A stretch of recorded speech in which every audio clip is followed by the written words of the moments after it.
There's no time like go time. Go big with a Six Flags Season Pass. Go for spring thrills. Go this summer for the new Safari Off-Road Adventure.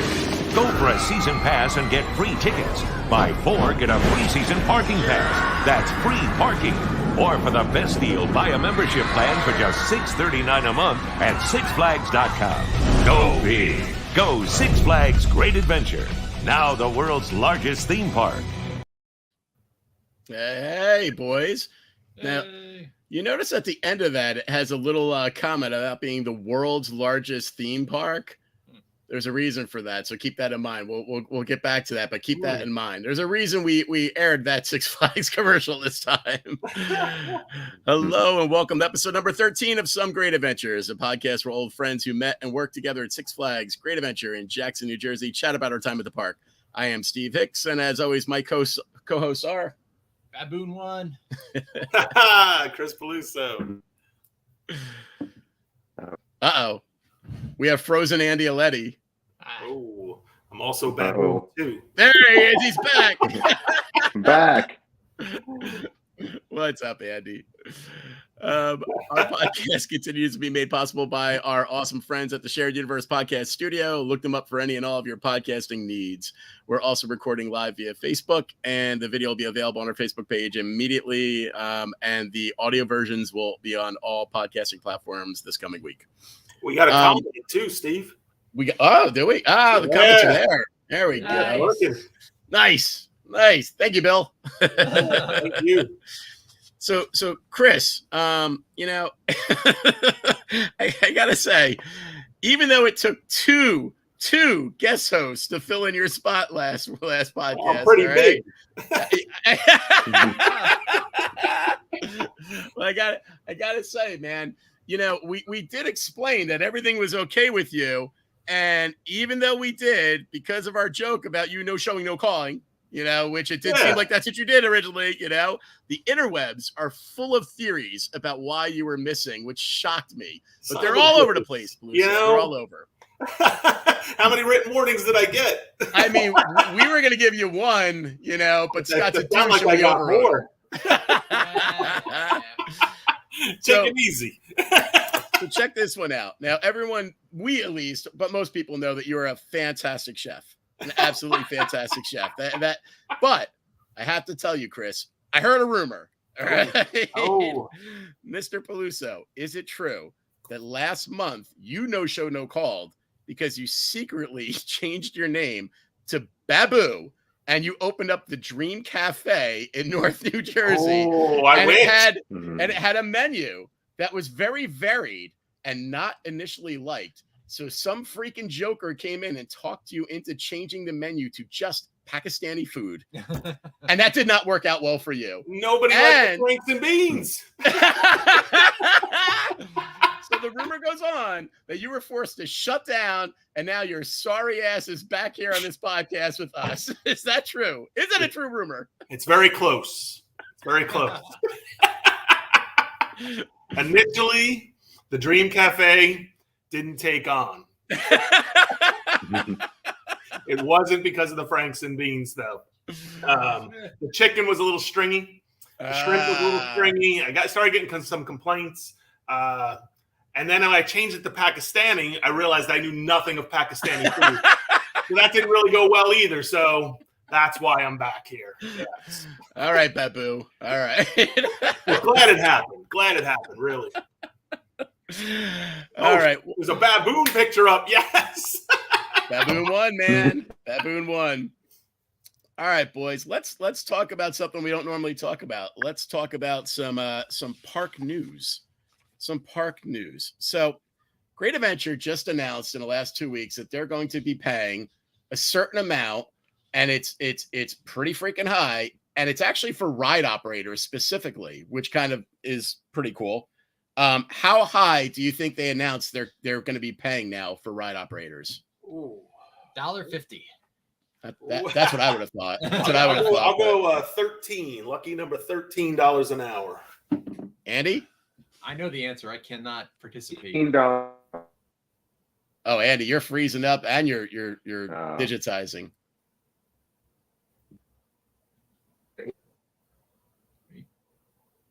I think you're back.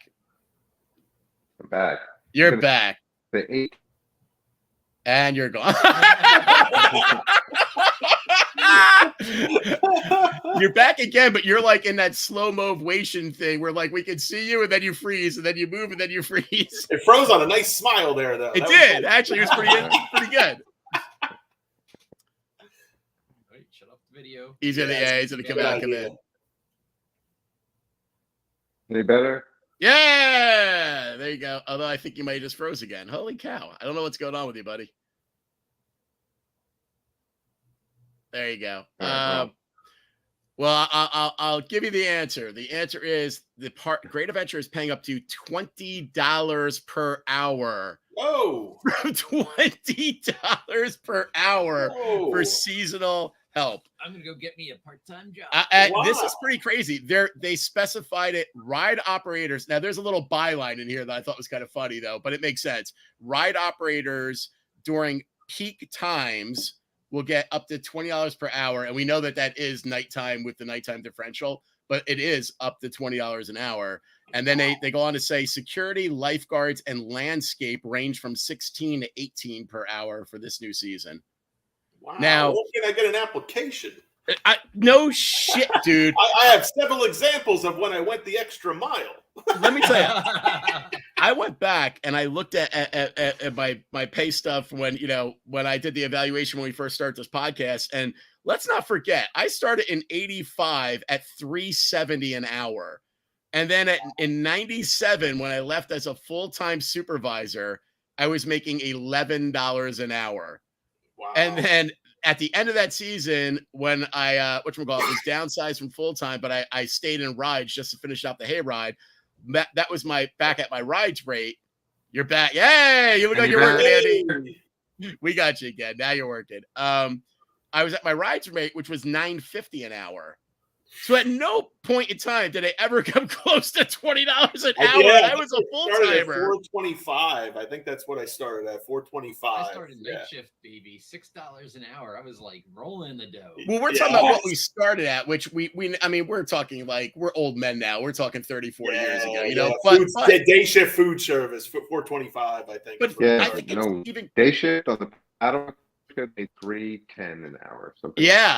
Yeah, I believe it. But let's think about it. So, Andy, when you finished at full time, what did you finish at?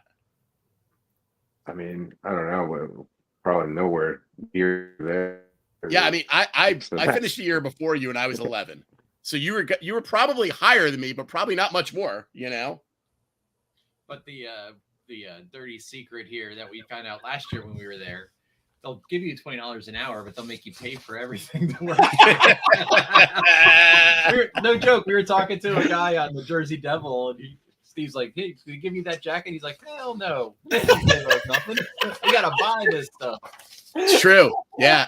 Once a season goes into the fall, they get these like really cheap jackets, and if they want like the hoodies or any of that, they got to buy their own. Even though they're park branded, they have to buy their own, and they have to buy specific ones because it has to be customer friendly, front facing. So good on Great Adventure for bringing back 21st century version of the company store. Yeah.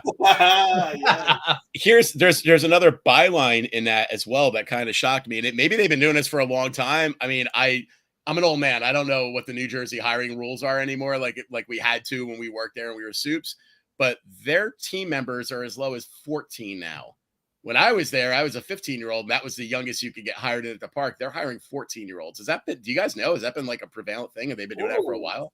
14. I thought 15 was crazy. That's what I said. Yeah, that was challenging. And 15 was even just in certain areas, Yeah. Well, I couldn't be rides. I had to wait till I was 16 to be a ride. Yeah. Wasn't it like a 7-hour day, and the breaks were really, really regimented, and only a certain amount of days a week? Yeah, it was a lot. 14. The rules are probably the same for the 14 as 15 as far as that goes. I wasn't allowed to work night shift. I remember back then. I don't know if that's changed. Night shift wasn't allowed. It was day shift only. But I'm also just like, I have to be honest with you. I think about all the stuff we did as park employees, and I'm talking about both from a perspective of being responsible as an actual employee and then being irresponsible as a fucking kid. And I don't think I should have ever have been in that park at 14. Yeah. Not as an employee, you know? That just reads That's bad still, news to me. mean, I don't know. I guess they're thinking, 14 is high school, 15, it's your freshman year, I guess. And, well, we're doing sophomores. We might as well do freshmen. So, I don't know. Seems kind of young. It also may just simply be they are freaking hurting for Oh, employees. yeah. Massively hurting. Yeah, I was in Macy's this weekend. Oh, my God. I am not going back. Nobody has any staff. They're dying. They're all dying. I mean, it's funny. So we're talking about like them being short staffed. So if you go there now, when you get to the Wawa, across the street from the Wawa is like this massive freaking thing they're building where they're finally building the hotels. But along with the hotels, they're building more stuff. Like they're building like a mall to go with it. And they're building like all these restaurants and they're building all this. And it's kind of like, they already can't staff what they're staffing, and now they're going to build something that is going to help them bring people in on a longer stay, meaning people can now stay for like a weekend, right? Right. But however, they got to staff that too. So it's like, it's kind of crazy, you know? It is weird. And I mean, I don't think that mall going up is associated with Six Flags, is it? I think it's private. It's private. But if you look at a map, like Great Adventure is in the middle of nowhere. So, I mean, anybody who works there has got to drive some distance to get there. Maybe are they still doing busing or no? I believe they might still be doing busing now. If they weren't, I think they probably will be again. I mean, they might have stopped it for COVID for sure, but they probably are going to be doing it again. Right. Maybe it'll be like a reality experience. You do everything yourself. You bring your bags to your room. You check yourself in. You make your own food. Kramer, you make your own pie. He's going to have everybody making their own pizza. You don't need to just give them the dough. Let them throw their toppings on it and shove it in the oven. It's great. You don't need the people. All good. I mean, the answer is right there on the screen. They just need to train the baboons. Yeah, I know, right? Phase 2. While we're grooming the baboons, everybody makes their own pizza until the baboons are ready. Andy, you're still cutting out. I know you were trying to talk. What were you saying? No, I'm not sure what got through, what didn't get through. But yeah, I'm still cutting in and out. Your video freezes, but we can hear you talking behind it. Well, all right. Well, we could, but now it froze on his face. He made like this. God damn it. It was like the perfect freeze, dude. Are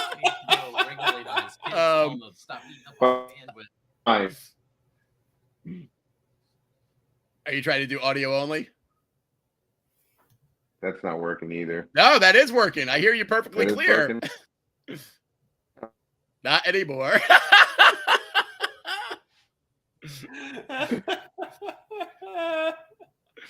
It's too funny. So Chris all right. was last time. Andy is. I mean, maybe Andy's not really there. Maybe he's just got like a cutout of him. He's a bot. This is the Andy bot. He's my partner in the Green Cafe. How do you think I'm here? He's watching the restaurant. Baboon too. We don't have strong Wi-Fi yet at the cafe. So I was going to use this as a separate topic, but this kind of fits in really well while we're talking about them not being able to staff properly. So this kind of struck me as funny. So, well, here's the first question. It's ironic that outside of you, Peluso, me, Andy, Scott, we all ran, Adventure Rivers. I've never been in Hurricane Harbor. Have you? You have a kid. Yes, So you have, right? Okay. Have you, Andy? Have you ever been in Hurricane Harbor since it opened as a separate park? No. Okay. Me either. Yeah. I kind of got invested in this because I heard some news that I was like, all right, well, I don't know shit about Hurricane Harbor. Can Hurricane Harbor as a seasonal, because it's considered a separate park, it's its own water park, right? And its own admission, everything, right? Yeah. $40 for a single admission. I think it's either 90 or 160 for a season's pass. I can't figure out which one applies to it, but it's one of the two. But it's just a Hurricane Harbor. It's got its whole own setup. So I kind of pulled it up to look at it to see, like, is it worth it? Does it have a lot? I gotta be honest, it's pretty freaking impressive. As far as the stupid little slides we had at Adventure Rivers, yeah, it's got a lot of fucking slides, man. It's a legit water park. It's got, actual water slide rides on what they tried to do with Adventure Rivers. Yeah. I just remember when, like, in 90 or 91, when they were talking about building Adventure Rivers, and it was like, oh, we're going to have water slides, but we're going to make it so people in street clothes can ride them. I was like, that doesn't sound like it. It sounds like Hitler's plan for World War II. Big part of both that have nothing good going for you. Maybe 14-year-olds can work in the park, because I shook my head and was like, that's a stupid idea at 14. Yeah, what the hell are they thinking? Like, who the hell wants to go on a water ride and not get wet? And not only that, but Adventure Rivers was the most labor-intensive section. I mean, those towers never open all their slides because we never had people to open all of them, because every slide needed 2 people. Right, like minimum 8 people. Yep.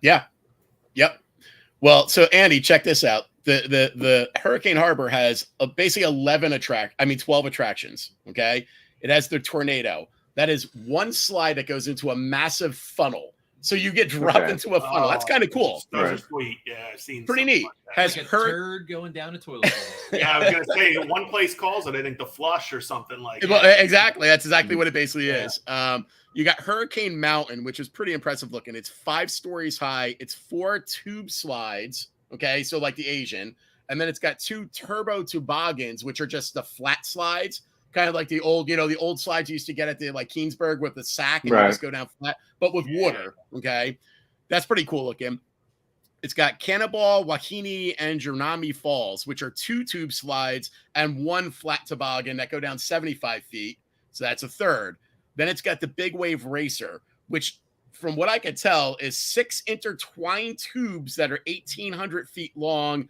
But the key thing that they have is inside the tube, they have drops. They have like several drops where all of a sudden you just go bloop, right down and then catch yourself bloop, right down. That's also pretty cool. They have somebody who is a fucking Sopranos fan for sure. Bada bing, bada bang, bada bam. It's 3 slides. So that was kind of cool looking. They have a Big Bamboo and Reef Runner, which is 2 slides. It just looked like the North American revamp, to be quite honest with you. They have the Blue Lagoon, which is a 696,000 gallon wave pool. That's pretty cool. It's pretty cool. I have to be honest with you, when I looked at I saw a video of it and it really made me think of Action Park. And I was like, ooh, can anyone get to the death pool? Yeah. Theirs was truly a death pool. My speed. Maybe I'm old, but I don't want to ride any of that stuff. I just want to know, does it have a lazy river? Yes, Take It Easy Creek, the lazy river with things. It has a lazy river. It has this is so I don't even understand the theming. So now I have to go this season and try to figure out the theming because it's like pirate shit. Well, there's a thing. So so the one pool, so they have Calypso Springs, which is a 100,000 gallon activity pool. And then they have Caribbean Cove, which has a pirate ship in it, and it's a water play area. Then they have Discovery Bay, which is a kids, basically it's Koala Canyon. It's their kids' shallow water playground. There's lots of code browns. I believe it, yeah. And then they have, this is the one that cracked me up. They have, the last one is Boreas, Eurus, and Zephyrus, and Nordus. They're 4 high-speed tube slides named after Greek gods. Why the fuck do you have a Greek god slide? Also the Greek god slide. Why not? That you don't hear about. That's what I'm saying. It was ones where I literally had to look up. I'm like, I don't even know these ones. And I used to read Greek mythology all the time. Like, who the hell are these guys? You know, like Poseidon caused the hurricane. I don't know. Well, so you learned a little bit too. Isn't it supposed to be a typhoon if it's over water? I know, right? And I did learn a little bit, Andy. You're right. It did force me to actually educate myself a little bit. It's true. But here's the thing. So that all sounds great, but at the end of the day, it's seasonal, right? So right down the freaking street from us near the Newark airport, we have the largest indoor water park in North America at the big, dream freaking everything, the American dream, everything. Yeah. And I gotta be honest with you. So as much as that all sounds great at Great Adventure, if you're going to tell me I can go in November to an indoor one and it's got private skybox suites, poolside private cabanas. It's hold on, let's see what else it has. There were some of the other things that I thought was pretty cool. It has the world's biggest indoor wave pool, so they just want to shit on Hurricane Harbor, obviously. It's got a whole bunch of other slides and things too. I'm not going to go through them all, but it's got a ton of them. But it has one that I thought was kind of cool. It has what it's called the Forbidden Waters, and it's their own little jungle one, which was kind of neat. It basically sounds like, and then I'm sure, have you gone on that one too? I have not. So I'm pretty sure it also has adult bars, which I don't know how much drinking you could do in Hurricane Harbor, but I'd be honest with you, if there's one place I hope they don't have alcohol, it's in a place where everyone can drown. So hopefully they do not do that like they did in the park. I think that they do have alcohol. They probably do, because that's a pretty big income for them. I'm sure they do too. But then this cracked me up even more, and this is what made me look into all this. So announced in February is Island Water Park coming to Atlantic City. And so here's what it says. This is so great. If you've reached a point where you can no longer watch your kids go down the same 3 freaking water slides at Ocean City summer after summer, you found yourself in luck. A brand new water park is going to open in Atlantic City next summer, and it's going to be an exciting addition, not only summers down the shore, but year-round. So it's being built right next to Showboat. Okay. And it's a non-casino attraction. It is fully just a water park. So they're basically saying, for all of you adults that come here to gamble and you have kids and you don't know what the fuck to do with them in Atlantic City, because there's not a lot for kids in Atlantic City, we're going to put a water park here where you can just throw them in a water park and go gamble, is how I'm kind of reading this, you know? It has a cool thing though. It's going to have a surf simulator machine. That's pretty badass. It says it's going to have a retractable glass pane roof. So in the winter, it'll be retracted, but in the summer, it can actually be opened up and get natural air in. That's also pretty sweet. It's going to be 100,000 square feet. It's going to stretch along the Atlantic City Boardwalk, and it's going to be on New Jersey Avenue, block lot, all the way next to the Showboat Hotel. And then it actually says you'll also be able to enjoy other activities, such as the sports bar. What a surprise. Put your bet on. Wait. And then here, this is even better. The next line. This is how I know it is what it is. And it's what I was saying. Imagine dropping your kids at a water park while you enjoy Sunday football from 10 feet away in a lounge with a beer in your hand. Probably a poker machine on the table, maybe some Keno. They can't do that because it's not a casino. Oh, that's right. That's right. But it's next door to the Showboats. Exactly. 2 feet away. I can go pretend for a couple hours not to have a kid, you know? Absolutely. Yeah. They expect it to have it open. It's not going to open this year. It's going to open Memorial Day 2023. But that kind of like it boggled me a little bit, because I'm like, I mean, and to be honest with you, I'm also pretty sure that Action Park is actually still open. It's just not called Action Park. I looked it up, and it is there. Creek, right? What's that? Isn't it like Mountain Creek or something like that? Yeah. We're talking about going this year, right? Yeah, me and Scotty are gonna definitely make a trip there, and you know, be careful. Come on, Chris. might try to get in a whole baboon trio. I was there. just telling my wife about, like, hey, I don't know if I'm gonna venture outside Universal and Disney anymore. I don't even know about my old alma mater, Great Adventure.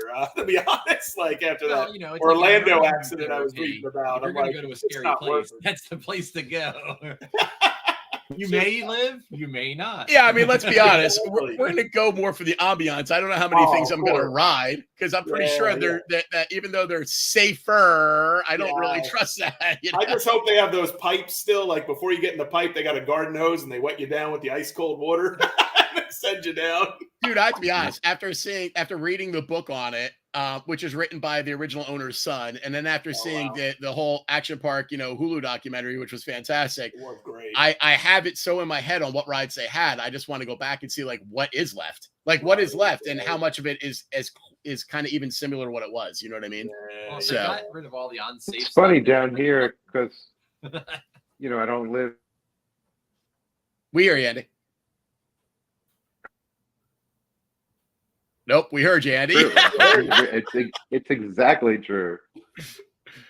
Andy, all we heard was it's funny down here where I live, and then nothing, and then it's exactly true. It's like that Forrest Gump scene when he gave that speech on stage. Yeah, we got to fill in the blank, though, man. It's like That's all I have to say about that. Well, let's jump into the next point of news. The next point of news is this is gonna. You guys are never gonna believe this. This is gonna actually completely blow your mind. The park is going to have a new ride, and it is called, ready? The Return of Medusa. Now, dust it off and bring it out. It's even better. Medusa never went away. Okay, Medusa was rebranded to Bizarro. Okay, and when they went to the superhero theme parks. Sure. Yeah, I was like, did it really leave? It did not. It got rebranded and repainted to Bizarro, and now 10 years later, it's back. It's Medusa. So that means what? A coat of paint? That means a coat. Yeah, it means a coat of paint, and the old sign, which they won't even change, is put back on. You know, maybe a few snake. Right. They found the sign in the boneyard. They put back on. That's exactly what I was thinking. There's still a bird's nest in it and shit. You know. Grab some of the Viper paraphernalia, snakes and all. Yeah. Like, we can reuse this shit. Did they have to pay to license the Bizarro name? And they were like, we can save $5. Let's go ahead. It's kind of funny because it feels like they are definitely veering away from the superhero stuff now a little bit, as like that was their big thing, and now they're it's still there, and they're clearly licensed for it. But they're not. They're veering away for sure. I mean, a lot of stuff is changing from that, but that cracked me up because I was like, well, I'm not surprised by it. I mean, look, they didn't have a great 2 years. Nobody did. I mean, the last 2 years have sucked with COVID. So anything you do to save money makes sense. I do find that to be a bizarre kind of push as like, hey, it's back. Because I'm like, who the fuck was clamoring for Medusa? I don't know. I mean, seriously, who was like, I want Medusa? They've gone Greek, man. They got those Greek water slides. Now they got some Medusa. They're going Greek. It's not like a real new ride, right? They're just changing the name back? They're literally changing the name and changing it back to its Medusa look. That's really all they're doing. Wait, we don't have to pay a dime for these Greeks. Copyright expired 2,000 years ago. So I just have a vision of that scene from Spaceballs, the guy in the desert. We ain't found shit. What's the new ride? We ain't found one. Well, then wait. There's a little bit. This will make Peluso happy. Oh. This is the other ride news that they announced for this year. This is the other big one. Ready? The epic floorless chairlift style Batman the Ride will return with a bold, shiny coat of paint. Hey! Wow. It actually says that in the news release. This 5-looping screen machine continues to rank as fan favorite as it approaches its 30th birthday. Wow, so we figure we paint it. But are they going to make it yellow or something stupid? I don't know, but we'll tell you because me and Scott haven't seen this past, so we're definitely gonna go. But that as news had me laughing even harder because I was like, isn't that the shit that we used to just do and not say out loud? We're painting the rides, we're gonna maintain them. We didn't tell everybody every time we gave a ride a spruce. It wasn't world news. I was dying when I read that. I thought that was great. They did announce that they are going to have 2 new dining areas, but they did not specify where, and 1 new place to eat. And this cracked me up even more. So I've become look, I went plant-based eating almost 3 years ago now. And so, but I'm not like the vegans where I'm like, oh my God, there has to be food for me. Fuck everyone else. I'm not like that in any way. But I do like to be able to find food to eat. And I have to be honest with you, after we did the whole food tour last year, there ain't a lot of food for me to eat in that fucking park. If I'm not a meat eater, I can either eat sides of onion rings and sides of French fries. I could eat a $13 salad that has absolutely nothing but a bed of fucking iceberg lettuce, a couple of cucumbers, and a couple shreds of carrot. It was the most sad $13 salad. I looked at Scott. I did eat it because I was hungry as fuck. Me and Scott went on a Friday after work for a Fright Fest, and I was like, there's no fucking food in this place, man. Did they have any I guess the pasta wouldn't be vegan. Did they have any mac and cheese or at least a pasta marinara or anything? So the only other place I found stuff that if you don't mind dairy, which I don't have a dairy. That's what I was going to say. If you're cool with dairy, I was hoping that at least have pasta. don't mind cheese, and I don't mind fish either. Like I just cut out meat. Really, is what like I went meat and went plant based, and there is next to 150, right next to where Free Fall used to be, there is actually a grilled cheese stand where you can get grilled cheese and tomato soup. So that's a lovely tomato bits. It was fantastic, actually. It was nice. Really good. That's a nice option. Yeah. And it was great because there's no real seats there, but we went over to Granny's and just sat in there with it. So it's like, 2-second walk. Freezing cold. Yeah, and it was bad out. Yeah, it was cold. The only other stuff that I could eat that I found that I could actually eat myself was they have two different like Chinese stir fry restaurants, and they do have a vegetable stir fry. So, and that was actually really good. We had that the one night too. Yeah, so that was fine. But otherwise, honestly, there's no food. If you don't eat meat, there's no food there. So I was kind of like, all right, well, this year, let's be honest, every park, every year, if you look at Disney's news, if you look at Universal's news, every year they push like vegan or plant-based like diet eating as healthier eating and blah, blah. Yeah. And it makes them look good because they're saying healthier foods, right? Right. So I was like, all right, well, Six Flags clearly has to push something for me, right? Like something. So here's their announcement. Yes. They're opening up one new eating location, Fat Burger. Hey, man, there might be an Impossible Burger in there.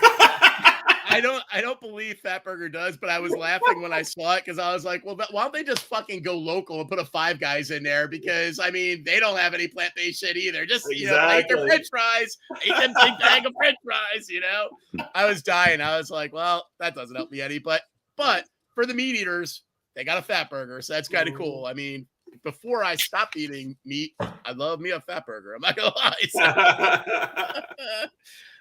They said they remodeled Yum Yum Cafe and Granny's. The whole indoors are remodeled, so I don't know what that's going to look like, but that's kind of interesting. They didn't change the outside, though, I'm guessing, of right? Course Yum not. Yum, yeah, it's old. No, got to keep that forever. Yeah, I mean, they should never touch that, to be honest with you. Yeah, that's awesome. I'm not even going to go into details of this. They announced they're going to do this Q Smart technology, and basically it's another fucking version of Flash Pass, and I already don't understand the 3 or 4 they had last year. It all confused the shit out of me. I was like, can't I just go in a line and ride a ride? Like, why is there going to be 700 variations? Like, holy shit, Yeah. But well, that seems to be happening to all the industry now. It is. It's for sure. And then right along those lines, they noted that they are going to be having single rider lines added to the Jersey Devil Coaster, El Toro, Nitro, and Medusa. So like what everybody else has been doing forever. Bingo! Yeah, exactly. Yeah. So, yeah. Welcome to the welcome to 2022. I don't know.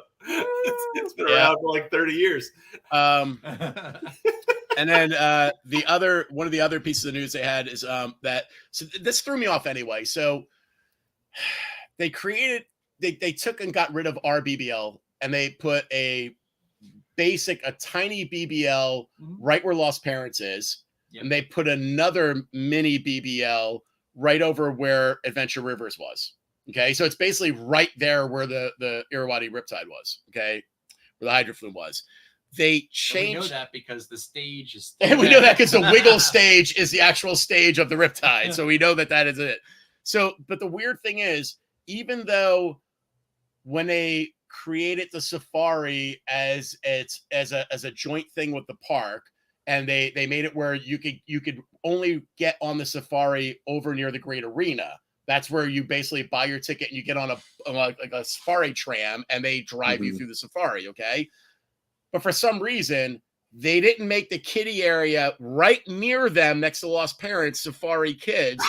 They made the kiddie area all the way over at Adventure Rivers. They named it Safari Kids and had all the kiddie rides safari themed. And I didn't make any sense to me when I realized that. Well, apparently it didn't make any sense to them either, because the new thing they're doing for this year is they're completely renaming that area, and it's no longer Safari Kids. Now it's Junior Thrill Seekers, and they're renaming. Basically, the rides are getting revamped, so they're like, they're not safari themed anymore. They're going to be more like coaster themed to go along with the Jersey Devil that's right there. Do you think they lost the rights or something to Bugs Bunny and the Looney Tunes? Because why would you go away from that with kids? It's such a no. It's funny. Move. All right, so hey, here's Bugs Bunny. Here's a generic ape. You know what I mean? Like, what? Here's a hedgehog. No, actually, I don't know. Actually, let me find my little sheet here. So this will, it's funny. So sticking on that idea of revamping rides, okay? They've revamped rides in the past, but not a ton. Okay. So I did a little bit of like investigation on like what other rides have they revamped? What other rides have they just recycled, basically? Are we talking about just El Sombrero? Yeah, El Sombrero definitely was a recycled ride. Okay. Not yes. Well, so I'm not counting Riptide because Riptide never changed technically. You know what I mean? Like, and it never moved. It's just every time they rethemed the area, they had to change it. Never changed their movie. Well, they rethemed the area and they did try to retheme it fully. So I kind of get that. But then there's some rides they actually moved. They lifted and moved and then renamed them. So like Super Roundup was one of the original flat rides in 1974. And then it became Fantasy Fling, Swashbuckler. And I think it is Swashbuckler now. I'm not sure. But it's named a couple times. For adult rides, that was one of them. And then they also had, which this really isn't so much our time because it got removed in 2001. But the original, if you guys remember, the flat ride, the Swabitchin, which I always just love the name of it. Yeah. That came in 1975, and that got it got removed in 86, and then it got put back in 93, and it got killed off again in 2001. So that was another one that was kind of like an adult flat ride that they did. But it's funny that you say that, Chris, because most of the rides that they've revamped and they've done the recycling with have been kiddie rides to get rid of the Warner Brothers names. Right. So originally they had in 1999, they had Elmer Fudd's Seaport Weather Balloon. That got changed to Dorothy's Race to Rainbow, and then got changed again for the Safari Kids section. Taz's Tornado, which was the kiddie swings when we were there, that got rebranded into just the name Tornado. They just dropped out the branding of the Taz. The Red Baron kiddie planes, which fucking me and Andy used to love riding into work room. We would sit in those little kiddie planes and pull that wheel back up in the air. That thing was so fun. They went up and down. Those were great. You could actually start it and get in it without anyone running it. Remember that for a while until they put the dead man switch. But that got renamed to Air Safari for the Safari Kids area. Jumpin' Joey was a children's drop tower. It was originally Sylvester's Pounce. That got renamed also. And then so this coaster has been recycled a lot though. And I'm not even sure if it's Little Thunder, but I think it might be. But Little Devil Coaster is originally the Roadrunner Railway coaster. And that got redone only because when Jersey Devil opened, they wanted to put a kiddie version right in front of Jersey Devil. And so in that Safari Kids area, right near Jersey Devil, there's a kiddie coaster. It's named the Little Devil Coaster. It is funny you say that, Peluso, because it seems like all the recycled rides are basically just them trying to move the easiest ones, whether the kiddie ones or the flat ones. But the kiddie ones, none of them are named after the Looney Tunes stuff anymore. They're definitely changed owners so many times. I'm guessing they were able to keep them for a certain period of time, and then all right, out. You can't have them. I mean, I'm too lazy to look it up. I could look up on a map, but do you remember off your hand, because you've been there more than we have, the ones that are still over near the log flume? Yeah, those still have Warner Brothers names, though, right? Last time I noted they did, they were still Bugs Bunny. That's what I thought, because I think when we were there last year, I'm pretty sure they were still Bugs Bunny themed. So yeah, they should have just been like Rugs Rabbit. You know what I mean? Like just gave him some coming in 2023, the non-Bugs Bunny Kitty Land near the Squirrels Pounce. Yep. All generic animals. Too funny. All right, so moving off of recycled rides. Here's an interesting one. Andy, I'm glad you're actually back because you might find this interesting. So they've been pushing this for about 2 months now. They're having a Six Flags superhero run, and it is a 5K. And if you buy it, you could buy it as a Batman run, a Wonder Woman run, or a Superman run. So whichever one you like. They're going to have people in costume there. Okay, you can run it in costume. They absolutely say you gotta. You come in costume. Chris, I will pay your entry fee if you will run the Wonder Woman. I wish maybe in 2 years if they're still doing it. I know Steve's been doing 5Ks though. Well, so it's so funny. I'm only getting these notifications because me and Scott are seasons pass holders now, so we're getting what all seasons pass holders get. But it's pretty cool because each one gets their own stuff. Basically, what they get is You're going to get a race shirt, which will either be Batman, Superman, or Wonder Woman theme. You get a really cool finishers medal, but again, it's themed only based on which superhero you chose, which of course I would pick the Batman one. It's pretty cool with the logo. And then you get 2 themed like runners, those old runners wristbands that I have never seen anyone use in a modern day. Like when you run, Andy, I don't sweat in my wrists. I don't have sweat flicking, so I don't know why people ever use those. Maybe I don't know. You don't wear a 4-inch head? I did. No, I do. I do wear a head one, but they also always come with the wrist ones, and I'm like, why is it marathon? When you're running a marathon level run, do you start sweating here where it's flying from your wrist? Like, they're just trying to bring the look back. If you are, it would be like running with 2 sponges on your wrists. Like, what is the benefit of that? Right. Next will be leg warmers. Yeah, tube socks and. It's like here's the crappy thing. These are all different dates, okay, and they're at 8 theme parks. Okay. Now, if you're not at one of the 8 theme parks, you don't live near them, you can do them virtually as well. They have a virtual option, but it's the St. Louis one in Missouri. It's the Chicago one in Illinois. It's the Washington, D.C. one, the New England one, San Francisco, Georgia, Texas has 2. We're near you, Andy. The one in the Dallas, one in San Antonio. And they run throughout. They start in June and they go all the way through November 13th, which obviously is yours, Andy, the October, because it's too cold down here for ours. Great Adventure. Perfect running weather then. Yeah, exactly. Right.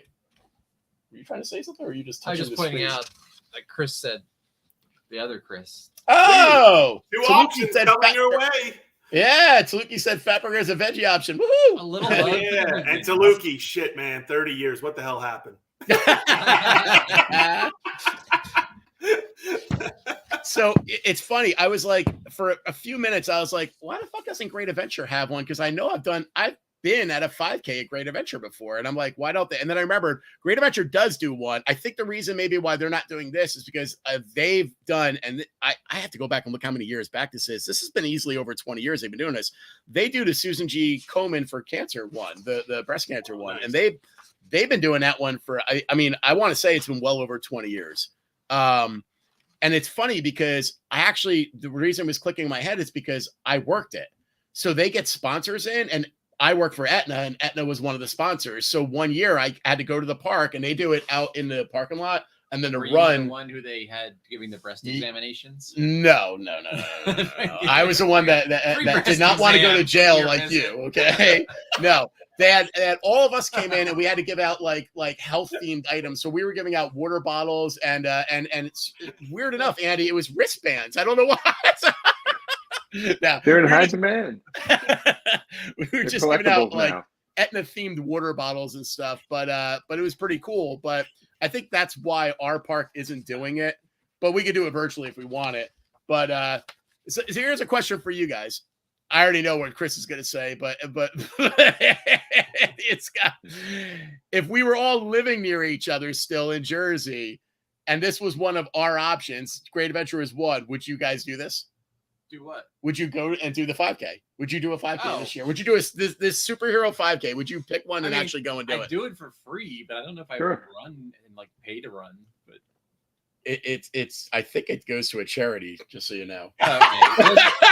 You get a I don't think t-shirt. you're giving it to the park. I'm pretty sure it might go to a charity. I could be wrong, but I'm thinking it goes to a charity. Steve, I care about cancer, and what are they charging anyway? For all I know, Great Adventure could be like, I'm a charity. We're renaming our coasters. We have no money. It's funny, Andy. I don't remember. I did click on it, but I actually didn't print that out. I want to say it was around 35 or 40, which is pretty standard for a 5K. Yeah, that's I mean, pretty standard for these races. Yeah. Yeah. No, I'd consider it as long as you can walk it. You can always walk them. Yeah, you can walk all of them. Yeah, there's always a ton of people that walk them. To tell you the truth, my cousin next does them. year I could run it, or yeah, maybe jog it. This year it'd still be a walk. How about a power walk? Exactly, do a little power walk. And they do these through the parks, Steve, or they just on property somewhere? The Susan G. Komen one's not in the park. You're doing it outside the park, but they have so much room outside, in the parking area that they cordon it off and you do it out there. And it was pretty cool. Yeah, that's something we haven't seen yet either. We've seen Superman run, we've seen Batman run. We haven't seen them power walk. That would be some funny shit. That's true. Moving the arm. Like they did some motivation, like you run through like the tiger enclosure or like the bears or something. It's like a survival run 5K. They could do it on the old safari path then. Oh my God. Through there. Can you imagine if they just put fences up so the tigers are right there? How fast people would start running? Great. Well, there was that one guy who got eaten, right? He rolled his window down to take a picture in the tigers, but back when the tigers weren't behind a fence in the safari. I have never heard of a tiger eating a person in the car. Yeah, tigers have always been he's shaking his head yes, but true story. I'm pretty sure. True story. But, true story. Scott has no background on it whatsoever, but it's a true story. Well, we're on the internet. You don't have to be true to say it's true. All right. While he's looking up this true story, this is not new news. This is old news that I did not know, and you guys may not have known either, since we're kind of like revisiting the park now as we do the podcast. But honestly, we dropped off for 30 years. We didn't really think about the park actively, But did you know what they did in 2019? That was pretty massive and cost a lot of money. The park went solar. They built their own solar farm, and they are 98% run. Their 98% of their energy comes from their own solar park now.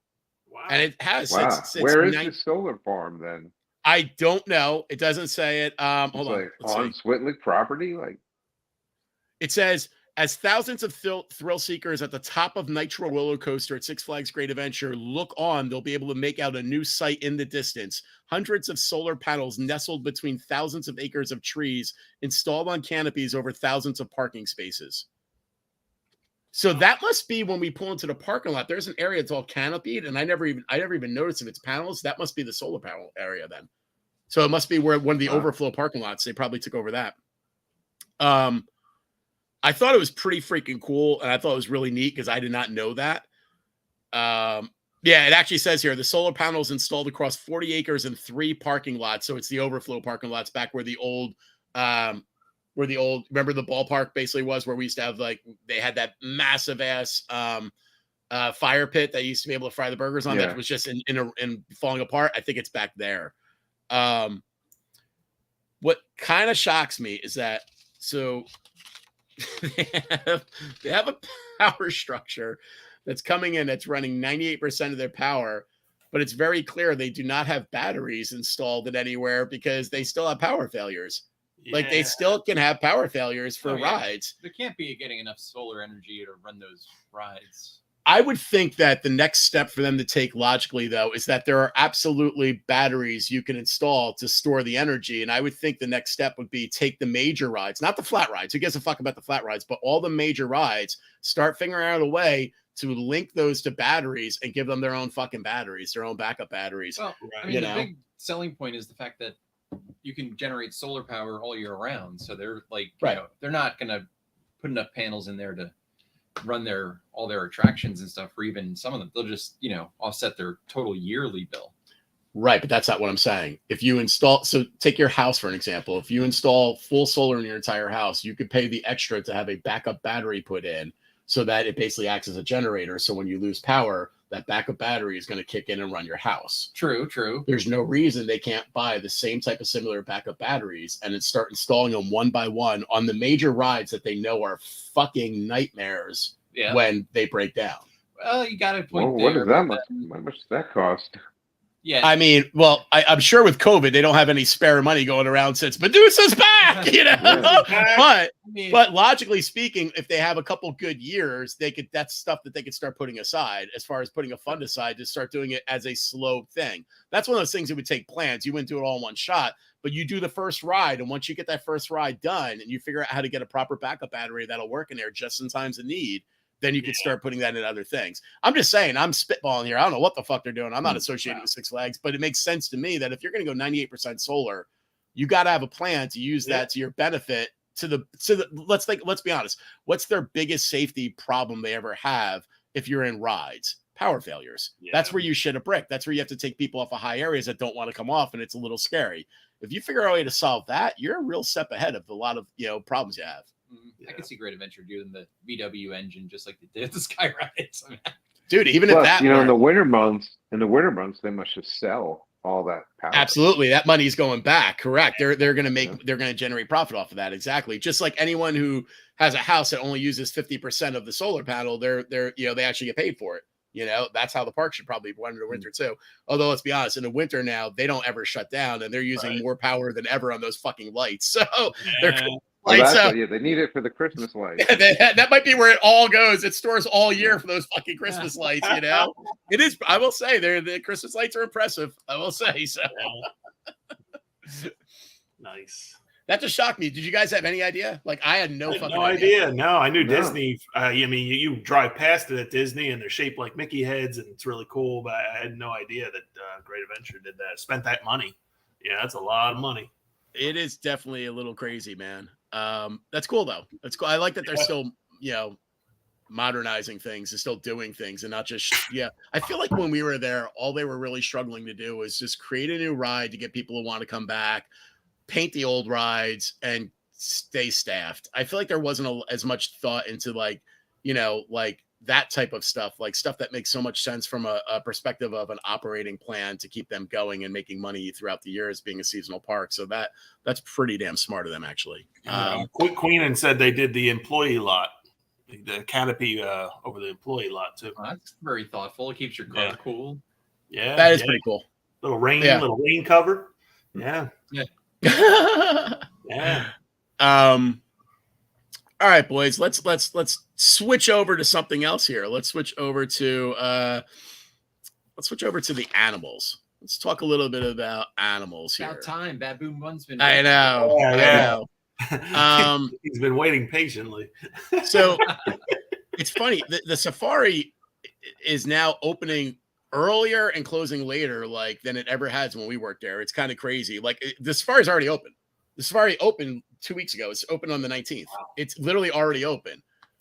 So last I heard, they had switched it to where you kind of like the Disney style, where you had to buy it, or enter on some kind of truck inside the park and go through it that way.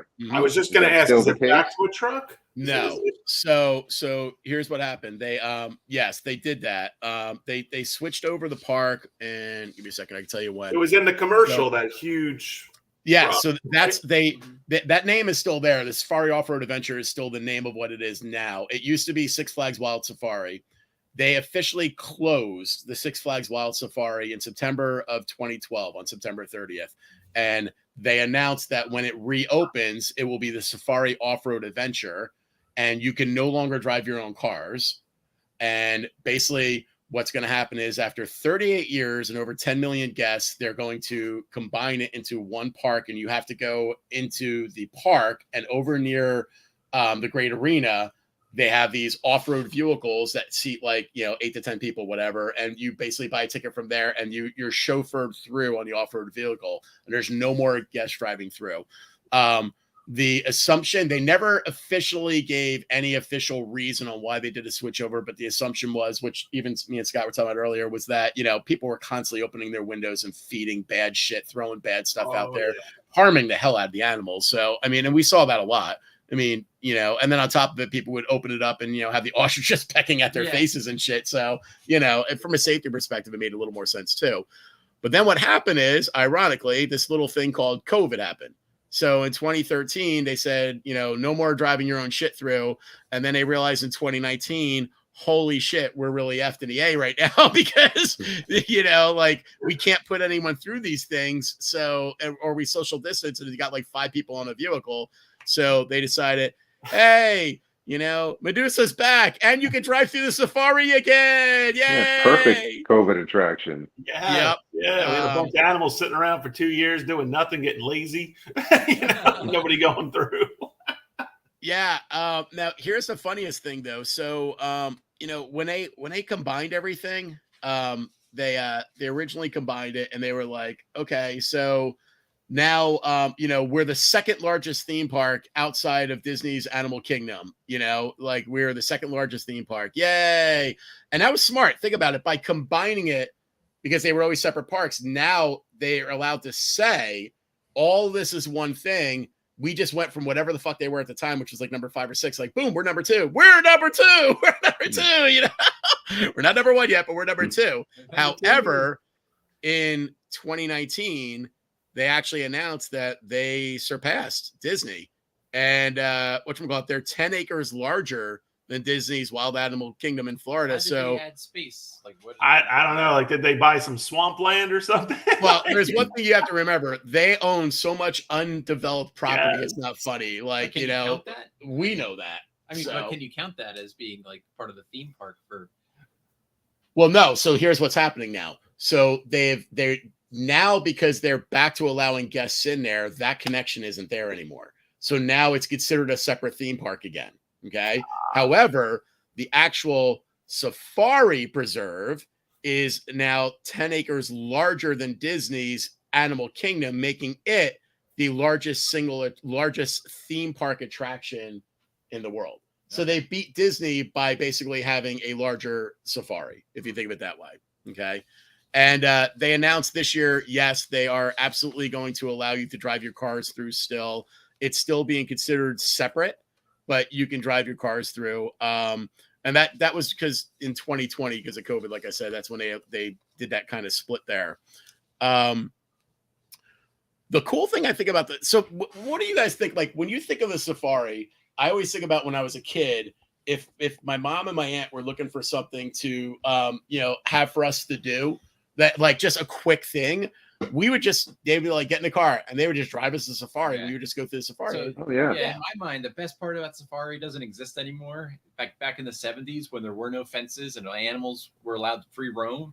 Yeah. The best part, I used to live for this, was going through the baboon enclosure to see which person with a soft top was dumb enough to drive through there, and so baboons ripping the leather off the top, destroying the car, hanging by the weather stripping. I'll go one better.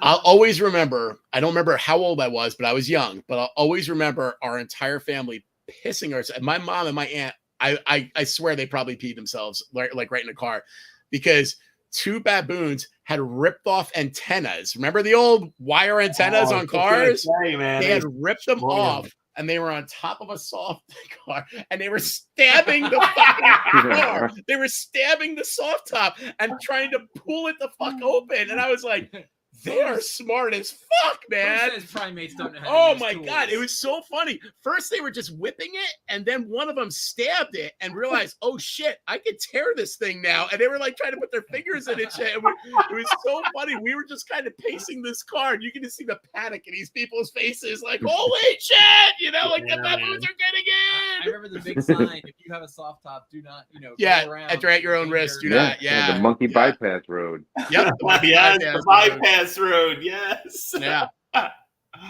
I loved it though. I love the safari, and I know that it did go through a changeover too. Like the old safari from when we were kids, besides even the fences, like they've changed the animals and the way the sections are broken up. We went through twice last year, and I have to say it was as fun as when I was a kid. Like, I absolutely enjoyed it as much as when I was a kid. I don't think I would have enjoyed it going through the park tram thing that they're doing, their own little, safari off-road thing, I mean, with a bunch of other people. It being open was kind of cool. Could you get like a giraffe in your face or something? That would be cool. But I don't. Yeah. It to me, it's always been enjoyable because it's like your own family in a safari, as opposed to being with a bunch of fucking other people. And I don't really want a bunch of other people oohing and ahhing around me because, I'll be honest with you, sometimes people ooh and ah over stuff that I just take for granted because I've seen that safari for 40 years of my life, So it's like, it was control. You go at your pace, you know what I mean? To an extent. Where do when you have little anyway? kids. Yeah. You just keep them in the back seat. I remember when my daughter was in the car seat, you just drive through, we're not having to move her around or anything. It was great. Yeah. Yeah. I mean, and of course, if you did Animal Kingdom Safari too, no offense to size, but it is a little more vast in appearance and more impressive. So the being in the car is the cool part, being in your own vehicle. Well, and then let's also here's this is just the evil Steve Hicks perspective too. So like when we went through last fall, we saw a couple of animals, getting it on. they're having a good old time in front of everybody, and we drove by slowly, cracking up. I kind of feel like if I'm in a park-driven thing, they're going to go a little faster by it and not linger on it, whereas we were able to chuckle and linger and crack up, So, like you say, I want to go at my own pace. I want to enjoy the animals my own way. My own commentary. It's funny too because the one thing that I loved, and after this podcast, I actually have we took pictures of their entire safari adventure last year, so I'll post them up as a follow up to this podcast. And the one thing I love is that when we got to the end, the baboons are actually at the end now. And when we got to the end, it's funny because they really are kind of like regal motherfuckers. Like they sit on this mountain and they're all just staring at you. And they're like picking things off each other, but they're kind of like, we're better than you. The way they look at you when you're in the car, or like come out and we'll fuck you up. Like it also has that look to it, But it's cool because they're just plotting. They're plotting. That's what exactly. They're like they're plotting, like Planet of the fucking Apes for sure, man. And but what's cool is they have like an old lightning loops coaster track sitting right in the dirt, and they're all hanging on the damn thing and climbing on the track and shit. And I was like, that's pretty cool, man. I got a good picture of that too. But yeah, it was pretty badass. I have a ton of fun. I have a lot of love for the safari. What about you guys? Like as kids, was that something you guys did regularly? Like, did your parents take you through there a lot? Was it like, did you guys like the safari versus the park? Like, I never thought of it as part of Great Adventure. I always thought of it as its own thing. It was pretty separate. I'm trying to remember a time where we did both in the same day. Bingo. That's where I was going. For the most part, it was always separate. Yeah. Same here. That was like we had a couple hours to kill. You know, if you had a season pass, you just just drive down there, and maybe the park was really crowded that day. You didn't want to wait in line, so you just did the safari. Yep. Yeah. And we were mid-'80s idiots. Like, we fed them everything. My aunt was like, the baboons love jelly rings. She had within seconds, she had 10 baboons on the car. It was the greatest thing ever. As kids, we didn't know. It was the 80s. We were idiots, but they love those jelly rings. They were big fans. I remember going through once or twice when I was a kid, and that was my favorite part, the baboons. But honestly, my parents, I think, stopped because 2 hours in the car with 3 kids in the back seat, and we were all just fucking with each other the whole time and yelling. Yeah. And you can't say I'm going to pull this car over because we're getting out of the car in there. Go ahead, get out of the baboon area. Yeah. Speaking of getting out and getting left in the safari, that is one of my all-time favorite stories. I know we discussed it before, but how you were feeding the leaves to the it's my favorite. That's my absolute favorite. That was Kenny that got me, and he got me good. I really didn't know. Now, was I fearful for my life? No, but he did get me good. I had no idea. He was just going to be real quiet. We're going to go and feed the buffalo. And I love animals. I was psyched. We're cleaning leaves all friggin' day and bags of them. And it's we get to do something cool. We're going to go and dump the leaves for the buffalo to eat them. It's got to be real quiet, though, because they can get a little crazy. If you go in there and you make any, quick moves or make a lot of noise, they could, they're wild animals. So I get out of the car, he gets out of the car, and I don't look. I'm looking at the buffalo, and I hear a door shut, and he beeps the horn 4 times and just leaves me there. He left me in the middle of 10 buffalo and a bunch of leaves. It's one of my favorites, man. I love you, Kenny. So the buffalo just like come up and start eating the leaves out of your hands or something? Or I wish. No, they didn't care about us at all. They were more scared of us than we were them. So good. The pile of leaves was enormous. I don't think they really needed any more, but it was great. It was fun giving them more. Yeah, that and the other favorite was when we were on work crew heading to the elephant barn, and we were in the back of the truck, freezing, plotting our mutiny to these guys. And actually, Steve, we were talking about it right before, but where did the Baboon One name come from? And I remember we were in the back of the truck, and I decided to fuck with Steve. I was like, watch this. I had a radio. I was like, Baboon 1 to 160. And he didn't respond. Then I was like, Baboon 1 to 160. And I still don't think he responded. But then I just remember the look of disdain on his face. I'll never forget his look. He stared at us like we were the two stupidest people on the planet.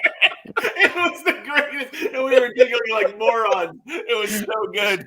Yeah, that was like perfect. I mean, like I said, I was used to that stare. I mean, you. He goes, "There is a baboon one, you friggin' idiot." That was so funny. You know what the best is, though? That's what I did outward while I was in the warmth of that cab of the truck. I was probably laughing about it, you know? Exactly. So good. He stared at us for like a good, solid, think about like 3 seconds with no comment, just stare. So good. Never He forget. got out, and when we got out, wasn't it like he's like, "Hey, did you guys hear Baboon 1 calling 160?"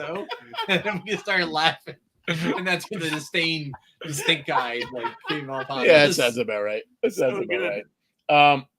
It's funny because I went back and I looked at like obviously well, first of all, I don't remember what year, and I thought I wrote it down, but I can't find it. But if you guys remember, this is actually kind of cool too.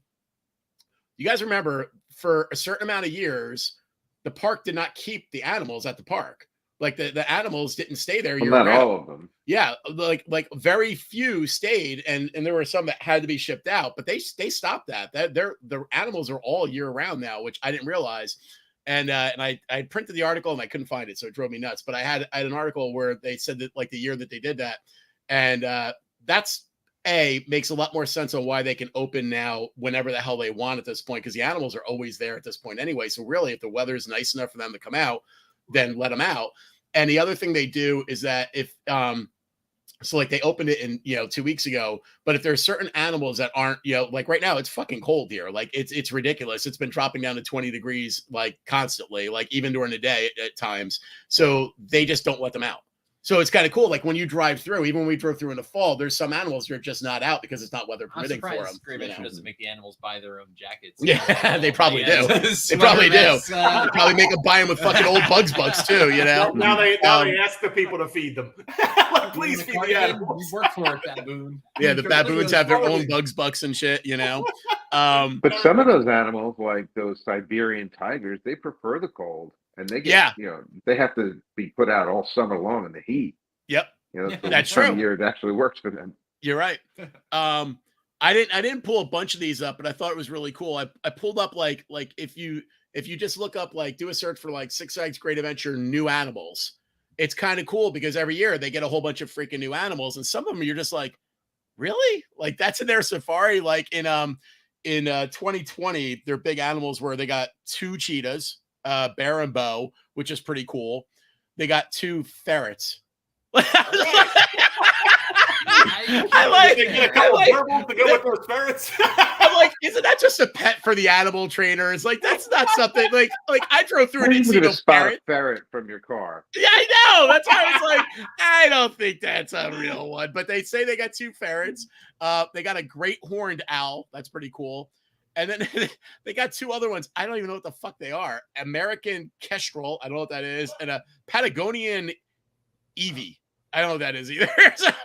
All right. But then this year, they have a really cool one. They have whatchamacallit? They have, let's see, a 6-year-old male rhinoceros. A 6-year-old male rhinoceros. How much do you think a 6-year-old male rhinoceros weighs? Because this blew my fucking mind. Oh, I don't know. 1,500 pounds. I don't know. That's a rhinoceros. I would have thought that too. 6 years old, so it's a male, but it's only 6. I would still say probably like 4,000 pounds. 3,800 pounds, man. Wow. It's fucking crazy. Yeah. So that's nuts. They have 3 new giraffe calves this year, the new rhinoceros that they got, and then a whole bunch of what they call their spring babies, which just means the animals fuck all winter long. So those are miscellaneous, miscellaneous off-breeds, The giraffes were my favorite. The giraffes were one that would come and stick their head like right in your car. They still do. Like when we first went in, the giraffes are within either the first or the second compound you go through. It's kind of cool. The way it works now is kind of like it used to in the past. It's like 6 different areas. And there is a gate with one person at the gate, but they weren't all manned. So it's funny, when we went through in the fall, I'm pretty sure there was only 2 gates manned. And obviously it's the gates next to like the tigers, you know what I mean? Like even though they're in their own enclosures, even inside, they were still manned. But for the most part, the staffing on that thing is easy as hell. Like they barely have anyone staffing it. So it's really more people like that you pay to get into it than, actually watching the animals or thinging it. But when we went through, the giraffes were like everywhere, man. And you'll see them in our pictures, and they came right up to the cars and everything. And it was kind of cool too, because they roadblocked. So everyone was stuck just waiting there, and you're like, you ain't got to fuck with a giraffe, Those things have the longest tongues. They're like 2 feet long, the tongue on those things. Oh yeah. You know from experience? I do. What are you trying to say? I kissed a giraffe. Yeah, okay. Any like one of the things that keeps popping in my head is being in the safari, being in a car. But think of cars today and the cars you were in then. I just remember big like Chevy Nova bench seats and stuff like that. It's like hot as hell. The air conditioning wasn't as good. You know what I mean? So you did have to open those windows sometimes. It was a much different experience than going in a car now. Like going in a car now is like, I don't know. I feel like it's like a first class seat. You got all these amenities. It's all comfortable and whatnot. But something about it was cool though. Like you weren't you definitely weren't wearing a seatbelt in there either. So you're all over the car. Yeah. It was always one of those old school late 70s, early 80s cars. One of those boats. It's true, because I remember. I don't think one of our cars was air conditioned when we were going through here as kids, because I specifically remember like the sun beating down and we couldn't roll the windows down all the way, but the leather in the car was hot as fucking me. Constantly like leaning up because you're like, ow, No, it was different. It was definitely different. It's good and bad. That's true. Did you guys know that King Dakar, the ride, the entire theming of that is a Bengal tiger. Oh yeah. Yeah, I didn't know that. It's kind of cool. Yeah. Here's some crazy shit that the park has I did not know about. If you go onto their website, sixflags.com, and you start searching for like stuff around the safari stuff, they have a whole section called Academic Adventures, where basically they do all this crazy shit for schools to make money that garners money from the safari. They do online classes where basically they for like 45 minutes or an hour, they like walk you through the safari and stuff, and you learn about the animals and stuff online. And they have 2 ways of doing it. They do a live one, but they also have like ones that are pre-made videos and everything, and they're for like all different age groups too. And they can adapt them, and they come with already pre-made lesson plans for the kids and shit. I was like, that's pretty freaking cool, man. Like like a internship for like veterinarian students. You come through. This is how you check the prostate of a rhino. I would actually be highly surprised if they do not have an internship program there, because they constantly probably are trying to get people. The animal's probably like, man. I can't tell if the baboon's happy or excited or what. I would assume though the interns are probably smart enough to just say, "Hey, let's just get those idiots from the rides work crew over here to stick their hands up their asses." Probably. When you're done with the lead shot. Then they have another one. They have the Cyber Safari. Our Cyber Safari program allows us to bring the safari to you virtually with live animal encounters. Each encounter includes a lesson from an animal educator along with additional teacher references. And they do 15-minute animal meet and greets. And it's like you get to see the animal. It's all full, like a full Zoom call. So you get to see the animal. They're moving the animal around. They're teaching everything about the animal. Scotty will be happy, like they'll lift the skunk up and let you look at its butt. They do a 15-minute one. They do a 45-minute one for that. That's kind of cool. And then they also do field trips where you could book a field trip with your class just to go to the wild safari. And they have what they call the Science on Safari. And it's basically like they take your kids through the safari vehicle, the standard vehicle, and they walk them through and they get their own little private tour, which is pretty cool. Because I'll be honest with you, I don't think back when I was in school, even though we all live here, I don't think that was ever something my school would ever even have thought about doing. just taking us to the safari and taking us as a field trip. But they have them. They have them there. Did the physics day at the park. That my school absolutely knew about, but not the safari. No one would ever have thought about that. And let's be honest, I didn't give a fuck about physics day. I couldn't, as a kid, that would not have interested me, except to be going to the park and hang out with my friends. That'd be the only thing that would have interested me. But the safari, I would have dug. I would have thought the safari was really fucking cool. So I kind of wish they did that, you know? Are you saying you missed your calling as, you know, instead of rides, you should have been working in safari all those years? No. I did enough of my visiting the safari in rides. I don't need that. I wouldn't want to work there 24/7. It might have been a different experience than like seeing the white tigers like at the elephant barn, you know. No. Back room, whatever. Nope. Not doing it. Not doing it. Andy, what you'll like is if you do that safari off-road like education class, this is really cool. So it's described as a ride through our safari on our off-road vehicle, personalized driver and tour guide, and at the end you stop at Camp Adventure and you get to feed the giraffes by hand. Nice. How fucking cool is that, dude? Like that right there. I was like, God damn it, why didn't they do that when I was there? You know? It's only $200 per person. Yeah, I know. They even have an Instagram account. I didn't know that either. For the safari, they have an Instagram account where they just post pictures of the animals all the damn time. So that's kind of cool too. All right, here's a question. Let's play a game. How many animals do you think, if you Google, can you find escaped from the park? I'd say like 18. 18? Okay. No idea. 15. 15, 12. What kind of animals? If you're saying 18, how many? What kind of animals? I would think a lot of baboons, since they are always up working on log flume.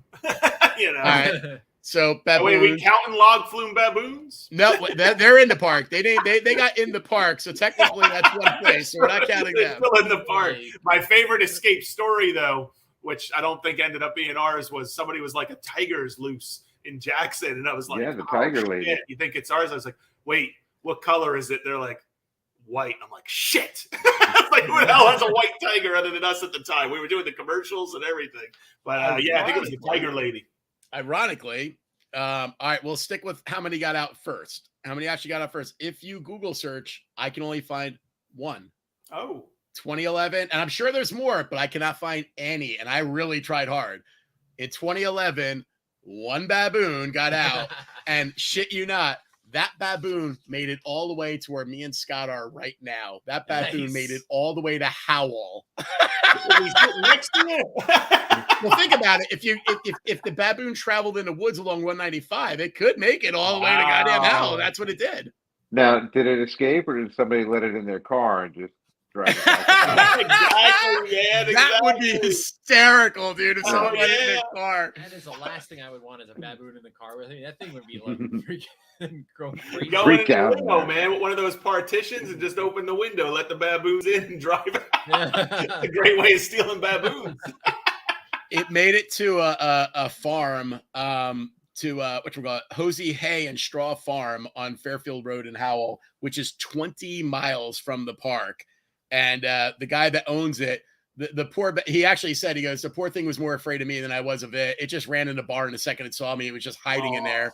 And they just called the park, and the park came and they tranked it, and they got it back. No fuss, no muss. But it's funny because what's so cool about that one, though, is when I was Googling for like escaped animals, there's literally, though, like 40 or 50. I saw a baboon. There's a baboon. And it's hysterical because you can trail all of these baboon sightings all the way to where they finally caught it. So it's kind of funny, man, because people were just like flipping out about the poor little baboon, you know? That's great. That is great. I can't believe only one with all those baboons going to the log flume. I just can't imagine that. Yeah. That's all I could find was one, man. I was a little shocked. But now the baboons have tasted freedom. Now they're plotting their escape.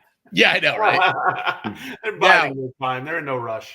Ironically, that brings us to the other one you guys brought up, where people thought Great Adventure lost the tiger. Yes. And that happened in That happened in 1999. And it basically says for 8 hours on January 27, 1999, the tiger terrified residents who spotted it lurking in the woods. Rescuers tried to trank it, but efforts were unsuccessful. And this freaking blows, though. The tiger was eventually shot dead in a driveway not far from its home, which is the 12-acre tiger's only preservation. Now, what's funny about that is there was a 431-pound Bengal tiger that escaped, and she denied it. She lied. When they came to her and they said, Great Adventure counted their tigers, and it's not one of Great Adventures, and they have come public with that, she's like, not mine. Yeah. And here's what fucked her. They were like, okay, well, we want to come in and count your tigers. Nope. Yeah, exactly. Not allowed to come on my tigers, not allowed to do it. And so they were like, well, we know it's not Great Adventures. They've given us their count. So, they have 9 tigers, and they easily counted the 9 tigers. Yeah. So it's got to be you. Where else did the tiger go? There's no circus in town. Yeah. So it's funny because apparently, like, she denied it for years, but they finally eventually proved that it absolutely was her. And it's sad because this crazy lady, man. Let me find the details. But I heard they found other tigers there that were starving. Yeah. So basically, what it came down to is, so bad. She told them she only had like a certain amount of tigers. And I'm trying to find the details on it because I printed it out. Give me 1 second.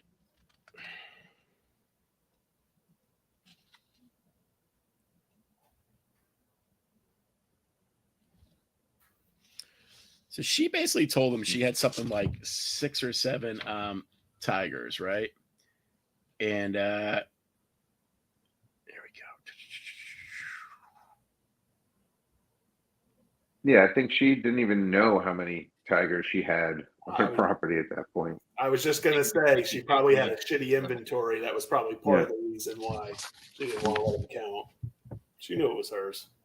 Yeah, I mean, from what I could tell, it looks like she originally said she had something like 6 or 7, and then it turned out to be where she had over 20 breeds of tigers, like, on her compound. And she completely got screwed. Like they kind of figured out that it was her, even though she kept on denying it.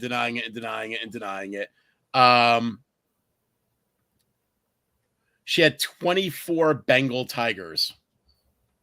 Whoa. That's insane, dude. Whoa. 24 Bengal tigers. And then they go on to say, and it was called the Tiger's Only Preserve. That was what she called her property. And it goes on to say, they made headlines again on October 11, 2002, when one of the tigers in the compound attacked her husband, and a 70-year-old man was feeding chickens to one of the tigers when the beast attacked and injured him.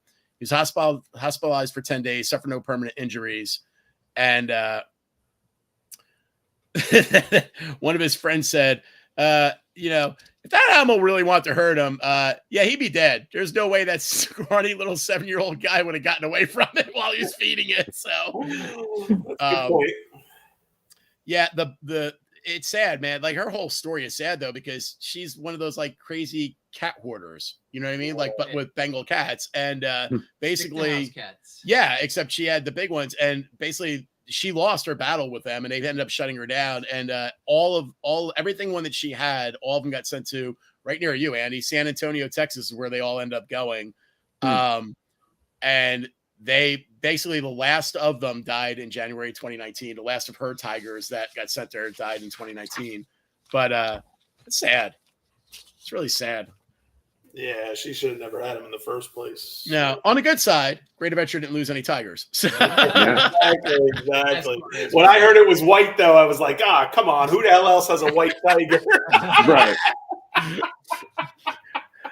All right, boys. We only have a few seconds left. We're getting into the end of our time, so I'm gonna throw something at you that I read. I read a novel called by the author is Mike Bokoven.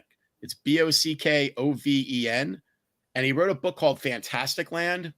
And if you ever worked at an amusement park, I cannot stress enough to get a copy of this in paperback. It's really cheap. It's only a few dollars, and you can get it on Amazon. It's called Fantastic Land, and it's about a imaginary park that's basically like Great Adventure, and it's right next to Disney. okay? And they have the worst powder outage, like a Sandy type storm, okay? A massive Sandy type storm comes in, and the goal of the guy that's running the park is when everything shuts down, we're going to be the first fucking park to open up. We're beating Disney. We're beating Universal. Fuck those motherfuckers. We're opening up first. So he cons a shitload of the employees to stay. They have their own shelter on the park that's fully has its own backup generator, everything. He's like, stay in the shelter. We'll pay you overtime and everything. And this way, once it clears in a couple days, we can immediately clean up and open up the park almost right away. And so a good portion of the employees, like 50% of the employees, agree to do it because they're getting paid buku bucks, right? But what happens is this is the most devastating Sandy storm to happen ever. And it desolates Florida so badly that it takes like 6 months before anyone comes to the park and is able to do anything. And nobody even thinks to do it because they know that the park is self-sufficient and has its own shelter. So for 6 months, the employees at the park become like Lord of the Flies. I was just going to say, and Lord of the Flies. They go from listening to the managers, which there's almost no supervision there because most of the supervisors are older people that were like, I'm not staying for the money. I'm going to my family in the middle of this big storm. So there's only like a handful of supervisors, the idiot manager, that's like the Ray Williams. And then the smartest people that are there are the maintenance guys. And the poor fucking maintenance guys are just like Six Flags Great Adventure. They're all like, when we were in our 20s, they were in their 30s and 40s. Yes. That's what these guys are. They're like the old, curmudgeonly guys. And it is fucking fascinating how it takes you through it's basically done through interviews of people that survived the park massacre because they quickly form tribes and start taking each other out. And it's so fucking funny because as you're reading it, if you're a park employee, you're like, oh, fuck. I've never given shit thought to the show's people, but they're all trained archery people. They're all trained acrobatic people. They're like the most dangerous motherfuckers in the park. You do not want to fuck with them because they immediately go out and get weapons and shit and just start taking out the other areas. Nice. It is so highly entertaining, man. And I cannot stress this enough. Read it and then come into it with the mentality of like, well, if I got stuck in that situation, what department would I wish I was working for? Because let me tell you, rides might not be the one, okay? Yeah. And I can also tell you, foods and merch, definitely not the ones. They knew where all the good stuff was hidden, but the reality was, one of the running jokes through it is that these people are forming tribes and are taking each other out, but they have enough to live off of. The park is so prepared and has so much stuff that there's no reason for any of this to be going on. So, the adults are like, what are you fucking doing? There's no reason for this. Yeah, there's food for everybody, but they're like, we want it all, So great. So if you get a chance, man, I'm telling you, read the novel Fantastic Land. It is fantastic, man. If you work at a park, it's fantastic. Nice. All right, boys. Well, holy shit. Time flies, man. We are out of time. Thanks everyone who listens in. Thanks everyone that joins us on Facebook Live. We love the comments. We definitely appreciate it. We love hearing from you guys before and after. My name is Steve Hicks, and my co-hosts are Scott Loudon, Chris Peluso, Andy Auletti. And boys, after all the talk, after all the safari talk, we decided we're going to switch it up a little bit. We're going to go out on a song, and we're going to leave everybody with a wonderful song about the animals. And we hope it makes you all have a great day. Make it a great day. Bye, folks. Bye.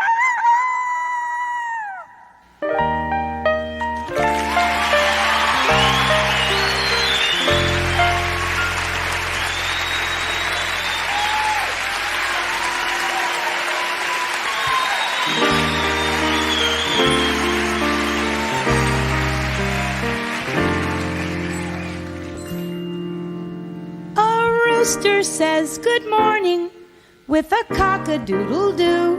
Good morning. A horse's neigh is just his way of saying, how are you? A lion growls, hello, and owls ask why, and where, and who. May I suggest you get undressed and show them your wazoo? Oh, the animals